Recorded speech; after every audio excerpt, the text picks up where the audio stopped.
amis de Ushauri, les Rafiki. J'espère que vous vous portez bien. Eh bien, moi, je me porte très bien. Je suis en plein soleil à Kinshasa et j'espère que pour vous, les vacances se passent aussi très, très bien. Alors, nous continuons notre grand thème qui s'intitule « Le choix ».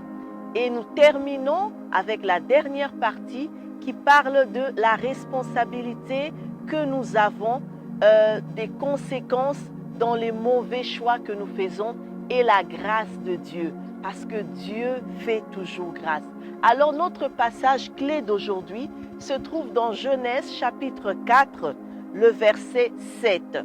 Genèse 4, 7 qui dit ceci: « Certainement, si tu agis bien, tu releveras ton visage, et si tu agis mal, le péché se couche à ta porte et ses désirs se portent vers toi. Mais toi, domine sur lui. Mais toi, domine sur lui. » Alors, c'est quoi la responsabilité des conséquences dans les choix que nous faisons, dans les mauvais choix que nous faisons? Le dictionnaire français nous dit que la responsabilité, c'est l'obligation qu'a une personne de faire trois choses. La première chose, c'est de répondre de ses actes. La deuxième chose, c'est de les assumer. Et la troisième chose, c'est d'en supporter les conséquences. Alors, on va voir plus en détail les trois aspects de la responsabilité. Le premier aspect, c'est répondre de ses actes. Lorsqu'on vit une conséquence négative de ses choix, on a trois choses qu'il ne faut surtout pas faire. La première chose, il ne faut pas accuser les autres. La deuxième chose, c'est qu'il ne faut pas trouver des excuses. Et la troisième chose, c'est qu'il ne faut pas tourner les faits à notre propre avantage. En fait, ça me rappelle un peu l'histoire d'Adam et Ève. Ève a été séduite par le serpent et elle a mangé le fruit défendu par Dieu. Et elle est venue apporter ce fruit à son mari Adam. Et quand Dieu a su cela, ils se sont cachés parce qu'ils avaient honte. Mais Dieu a demandé des comptes à Adam pour dire qu'est-ce qui s'est passé, qu'est-ce que tu as fait. Et ce qu'Adam a fait, il avait fait un choix, bien sûr. Il avait fait un choix entre ce que Dieu a dit, Dieu a défendu de manger le fruit. Et d'un autre côté, sa femme qui lui apporte le fruit. Il avait un choix à faire. Mais Adam a choisi d'écouter sa femme et de manger le fruit. Et alors, qu'est-ce qui se passe? C'est qu'il a trouvé des excuses et il a accusé sa femme. Il a dit à Dieu, eh ben, c'est la femme que tu m'as donnée. Donc, des fois, nous faisons ça quand nous vivons des conséquences négatives des choix que nous faisons. Nous sommes tentés à accuser les autres. Nous sommes tentés à trouver des excuses. Donc, ce sont des choses à ne pas faire. Mais il y a trois choses qu'il faut faire pour répondre à ces actes. La première chose, c'est de reconnaître qu'il y a un problème. Quand on est devant soi, on a la conséquence négative, c'est de reconnaître que réellement, il y a un problème. La deuxième chose, c'est identifier son rôle dans le problème qu'on a. Quel est mon rôle dans ce problème, dans cette situation? Et enfin, la troisième chose, c'est de mettre en œuvre un plan d'action pour minimiser ou éliminer les risques que le problème se reproduise. Donc, il faut tout faire pour que la conséquence négative ne se reproduise plus. Donc, ça, c'était le premier aspect qui est répondre de ses actes. Le deuxième aspect de la responsabilité, c'est de les assumer. Assumer ses choix, assumer ses actes. Nous savons que assumer les choix que l'on fait peut des fois être difficile, des fois c'est complexe et même dangereux des fois. Alors, je veux nous donner trois astuces pour assumer pleinement ses choix.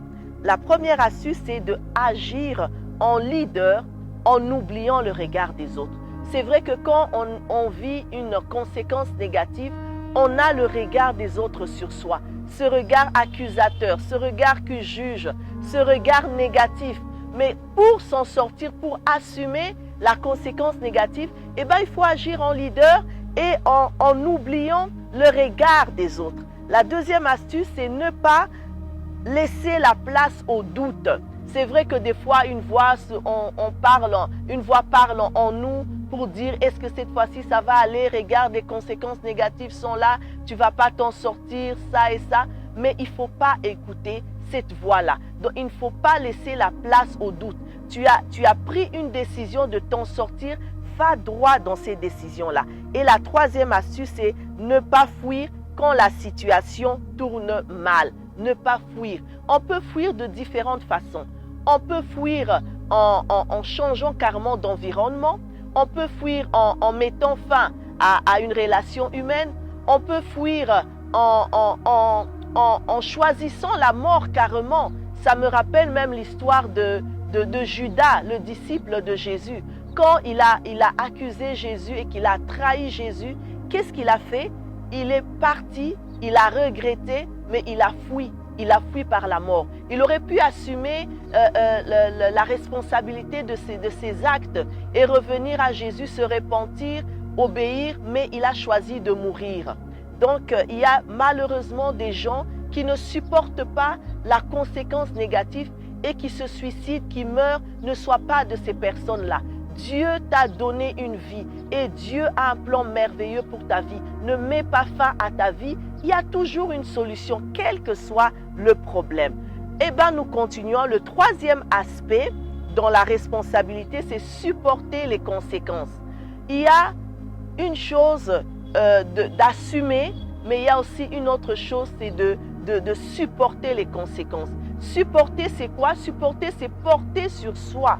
Supporter, c'est recevoir le poids. Supporter, c'est subir les effets pénibles sans faiblir. Donc, nous voyons que quand nous devons supporter, eh ben, nous nous attendons à un poids, à quelque chose qui vient nous étouffer, à quelque chose qui vient nous comprimer. Mais nous devons être forts, demeurer forts et ne pas faiblir. Alors, quand nous parlons de tout ça, la responsabilité, des conséquences dans les choix que nous faisons, eh bien, que dit la Bible par rapport à ça? À la lumière de la Bible, nous voyons qu'il y a des personnages, il y a plusieurs personnages de la Bible qui se sont retrouvés aussi dans les mêmes situations. Je peux parler de David, le roi David. Le roi David a commis l'adultère avec Bathsheba et il n'a pas seulement commis l'adultère, mais il a aussi participé à la mort de son mari Uriah, qui était parti en guerre, et pour avoir à lui seul cette femme. Mais ce qui s'est passé, c'est que David, quand il est revenu en lui-même, il a reconnu son péché. Il a reconnu son péché et il s'est repenti sincèrement devant Dieu. Et Dieu, dans sa miséricorde, Dieu lui a pardonné. Il a pardonné, mais les conséquences de ses actes ont eu un impact durable sur sa vie et sur sa famille. Donc, il faut vraiment faire attention. Il ne faut pas dire, voilà, j'ai fait un mauvais choix, j'ai subi les conséquences, je demande pardon à Dieu et puis tout va redevenir comme avant. Non, parce que la Bible même dit que la conséquence du péché, c'est la mort.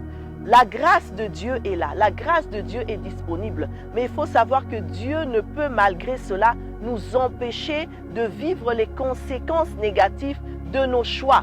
Parce que Dieu nous a donné la liberté de choisir. Alors il faut vraiment s'arrêter avant de faire un choix et bien réfléchir au choix que nous faisons. Mais Dieu fait aussi grâce. Il y a des moments où Dieu fait grâce. Quand je prends l'histoire de Pierre, par exemple, le disciple de Jésus, Pierre a nié Jésus 3 fois. 3 fois Pierre a nié Jésus.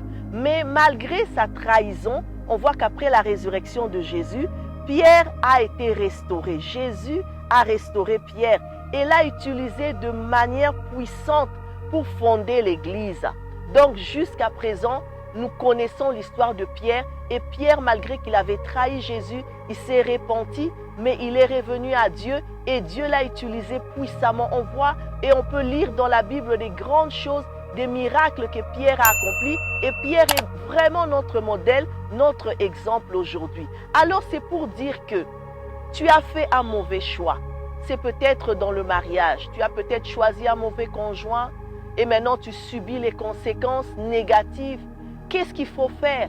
Tu te dis, voilà, je vais fuir, et ben, je prends mes clics et claques, je rends le mariage, je divorce, malgré que Dieu m'a dit avant que c'était l'homme de ma vie, c'est la femme de ma vie, mais je ne peux pas supporter ce poids-là, cette souffrance, et ben, je m'enfuis. Qu'est-ce que tu dois faire comme choix? Est-ce que es-tu tombé dans l'adultère et puis la femme avec qui tu es tombé s'est retrouvée enceinte et puis tu te dis, voilà, je nie cet enfant? Qu'est-ce que tu dois faire comme choix? Qu'est-ce que tu dois faire comme choix? Nous voyons que le choix, on l'applique dans notre vie quotidienne. On a des choix à faire. Mais malgré, moi je veux juste te dire que malgré les conséquences négatives de tes choix, ne baisse pas les bras. Dieu est là, Dieu entend, Dieu voit.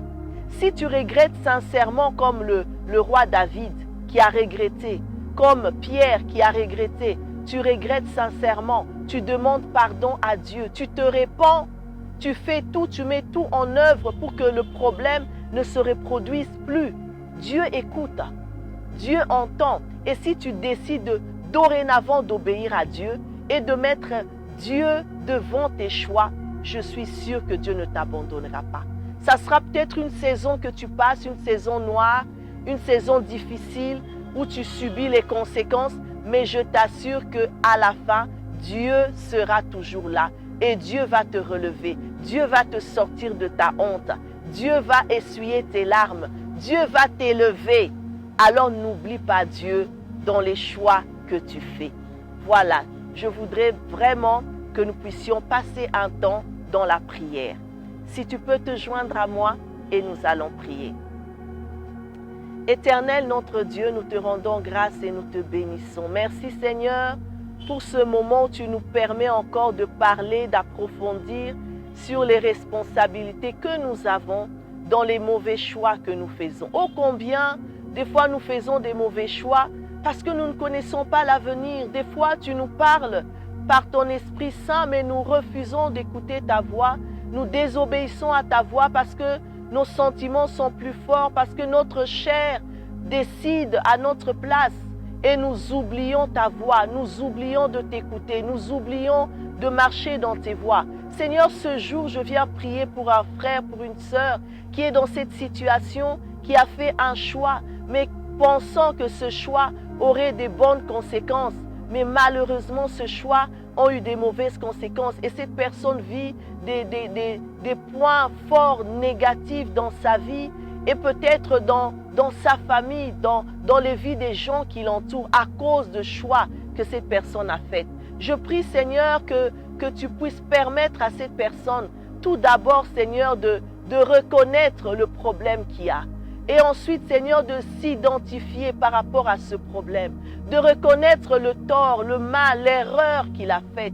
Seigneur, notre Dieu, et que cette personne prenne conscience, Seigneur, du mal qu'elle a fait et qu'elle se répande devant toi. Parce que tu es le Dieu qui tient nos vies dans tes mains. Donne ce sentiment de repentance, ce cœur de repentance, ce cœur, Seigneur, qui faiblit devant toi, ce cœur qui fond devant toi, Seigneur, pour reconnaître ses torts. Et je prie, Seigneur, que cette personne, pour cette personne qui est en train de pleurer, amèrement à cause des souffrances, des conséquences négatives qu'elle vit, Seigneur, dans les choix qu'elle a faits. Seigneur, accompagne cette personne. Fais grâce, parce que nous savons que tu es le Dieu de grâce. Fais grâce à cette personne, Seigneur. Là où cette personne est en train de porter sur elle le poids de ses souffrances, Seigneur, prends ce poids, allège cette personne, parce que tu l'as dit dans ta parole, que venez à moi, vous tous qui êtes fatigués et chargés, et je vous donnerai du repos. Donne du repos à quelqu'un. Seigneur, que cette personne ne fuit pas, Seigneur, ses responsabilités, mais que cette personne les affronte avec toi. Que cette personne ne se détourne pas de ses responsabilités, mais que cette personne les assume avec toi. Sois présent dans la vie de cette personne. Essuie les larmes. Oh Seigneur, console, fortifie cette personne qui s'est affaiblie devant la situation. Donne-lui encore la force de se relever, la force de continuer la course, parce que la couronne est sûrement là. La couronne est au bout. Que toute la gloire te revienne. C'est au nom de Jésus que nous avons ainsi prié. Amen, amen, amen. En tout cas, j'ai été vraiment heureuse de parler de ce thème qui est ô combien vaste mais tellement profond, le choix. Le choix, le choix. Et j'espère qu'après m'avoir écouté, en tout cas, nous ferons tous l'effort de faire des bons choix. les bons choix. Et surtout que nous avons cette grâce de faire les bons choix parce que nous avons Dieu à nos côtés. Dieu est avec nous. Alors si avant tu faisais tes choix seul ou que tu demandais conseil aux êtres humains, ça peut être quelqu'un de ta famille, de ton entourage, c'est bien parce que Dieu peut toujours passer au travers de quelqu'un. Mais si tu ne faisais pas ces choix avec Dieu, dorénavant décide de mettre Dieu à l'avant dans les choix que tu feras. Et tu verras, tu ne seras pas déçu. Alors on se retrouve la semaine prochaine. Et la semaine prochaine, ça sera le premier mercredi du mois.